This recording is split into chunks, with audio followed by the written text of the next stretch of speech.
क्या करो मेरी साइड मत देखना। जी सत्यवान जी बताएं, जो एक्शन जो लिया गया है ग्रामीणों के द्वारा, इस तरह क्या देखते हैं आप उसको? भाई हमारे साथ तो धोखा होया है, और अब धोखे के बाद फिर भी हमारे को उकसाने के लिए भी लाइन की कार्रवाई स्टार्ट कर दी। हमने जाके विरोध प्रदर्शन किया, उनने वो रोक दी है। और हमारे साथ धोखा होया वो इसके कारण हुआ, अमित शाह के साथ वो जो सोमेश है, ये वो है, ये राजनाथ जी के साथ है, ये देखो, ये हमारे को दिखाया गया। तो ये सरकार का नहीं है तो किसका है?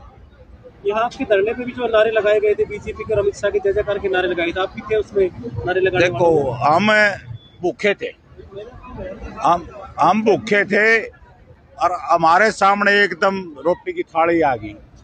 तो रोटी की थाली भूखे के सामने आ गई, वो ये थोड़ा देखेगा ये किसने पकाई है, कौन आटा ले आया है। भूखा तो रोटी खाएगा। हमारे सामने टी की समस्या थी, टी की समस्या 1 मिनट 15 मिनट में हमारे सामने टी की बात हुई, 15 मिनट में टी हमारे सामने थी। तो हमें खुशी होगी, सारा गांव पागल हो गया खुशी में, बस नाचने लग गए, गाने लग गए, थालियां बजाने लग गए। हमने जो चीज मांगी वो मिल गई, हमारी जीत हो गई। और फिर ये फोटोग्राफर हमारे को दिखाए गए, तो हमारे को विश्वास था कि भाई ये सरकार का आदमी है, और अगर सरकार का नहीं है तो ये यहाँ इन फोटो में क्यों है। आगामी क्या रणनीति ग्रामीणों के द्वारा? आगामी रणनीति तो हमारी यही है, हमने तो अनशन भी कर लिया, सारे काम कर लिए। अब तो अगर सरकार ये टी नहीं लगाती तो हम राष्ट्रपति के नाम पूरा चन्नत गांव इच्छा मृत्यु के लिए आएगा। आज भी जो है प्रशासन के द्वारा काम शुरू करवाया गया था, उसे रुकवा दिया गया। ये प्रशासन तो हमारे को टकराव की ओर धकेलना चाहता है। बताओ एक बात आओ, यहाँ 2 पंजे मार के जेसीबी के हमारे को आक्रोशित करना चाहता है।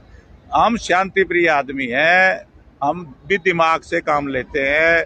प्रशासन हमारे को भड़काने की कोशिश ना करे। हम युवाओं को बार बार काबू करते हैं। युवा हमारे हाथ से निकल गए तो समझ में नहीं आएगा कितना बड़ा टकराव हो जाएगा।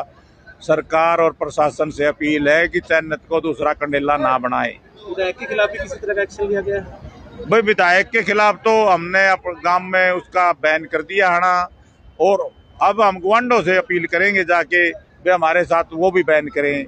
और हमारे गांव में तो उसका हुक्का पानी बंद है, और जो कोई गांव में कोशिश करेगा उसके खिलाफ भी गांव इकट्ठा होकर एक्शन लेगा। Thank you.